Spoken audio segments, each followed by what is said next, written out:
তোমার আমার কালেমা। দুনিয়াতে আসি তাও আর বিদায় বেলা কাফন হবে সবার এক তিনটা, না কারো একটা বেশি? সবার বেলায় তিন কাফন। কবরের সাইজও হবে এক, কাফনের কালার হবে এক। ও আল্লাহর বান্দা, কবরে রাখার পরে বিদায়ের পর ওই কবরে প্রশ্ন হবে তিনটা, তাও এক। কে তুমি, ধনী না গরিব, আলেম না মূর্খ, জানার দরকার নাই। তিন প্রশ্নের জবাব দাও। রবের পরিচয় দাও, ধর্মের পরিচয় দাও, রাহমাতুল লিল আলামিনের পরিচয় দাও। রহমতের নবী বলেন, যারা জবাব দিবে তাদের কবর হবে রওজাতুম মিন রিয়াজিল জান্নাহ। আর যারা জবাব দিতে পারবে না তাদের কবর হবে হুফরাতুম মিন হুফারিন নার। এরে আল্লাহর বান্দা, কে পারবে কবরের প্রশ্নের জবাব দিতে? হুজুরেরা পারবে, কোনো গ্যারান্টি নাই। যদি হুজুর পারার গ্যারান্টি থাকতো, জান্নাতের সার্টিফিকেট পাইলেন 10 জন সাহাবা। এর মধ্যে প্রথম হলেন আবু বকর। আজীবন কান্না কান্না কান্না, আল্লাহর আদালতে কেমনে দাঁড়াইয়া জবাব দিব?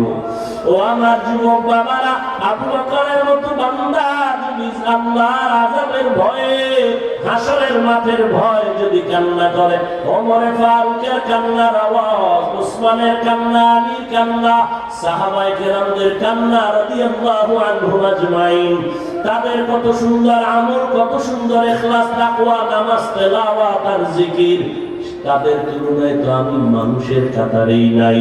আমার নামাজ নাই, তেলাওয়াত নাই, রোজা নাই, তাকওয়া নাই, ইখলাস নাই। এদের তুলনায় আমার হালাত দেখলে মনে হয় আজীবন গলায় রশি লাগায় কান্না করা উচিত। অথচ নিজেও কাঁদি না, কেউ যদি কান্না করে তাও পছন্দ করি না। চোখের পানি ছাড়া জাহান্নামের আগুন ঠান্ডা করা যাবে না।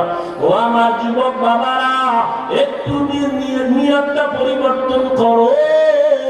তোমার মতো কত যুবক স্কুলে পড়ে, কলেজে পড়ে, জেনারেল লাইনে চাকরি করে, ব্যবসা করে, নামাজ ছাড়ে না? নাই? রাস্তায় গাড়ি চালায়, নামাজ ছাড়ে না। বলো বাবা, তুমি কেন নামাজ পড়তে পারো না?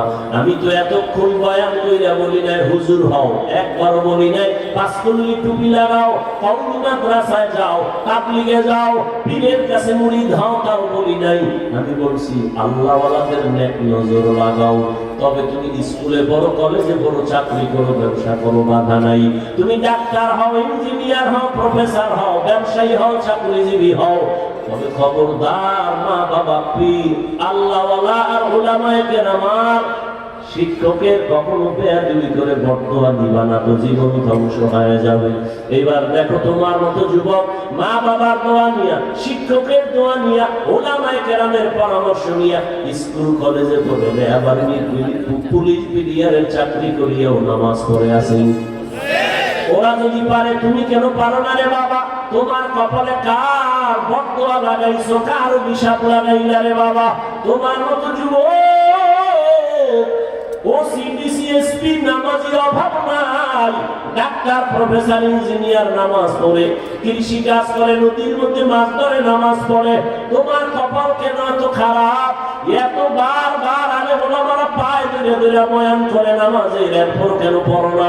তোমার মতোই তো যুবক জীবনে মাদ্রাসায় পড়ে নাই, এরপরও জেনারেল লাইনে থাইকে নামাজ ছাড়ে না, দাড়ি কাটে না। বলো তুমি কেন পারো না? তোমার কপাল বড় মন্দ। এখন সময় আছে, তওবা করে নাও, আল্লাহর কাছে ক্ষমা চাও মনে মনে। জীবনে গুনাহ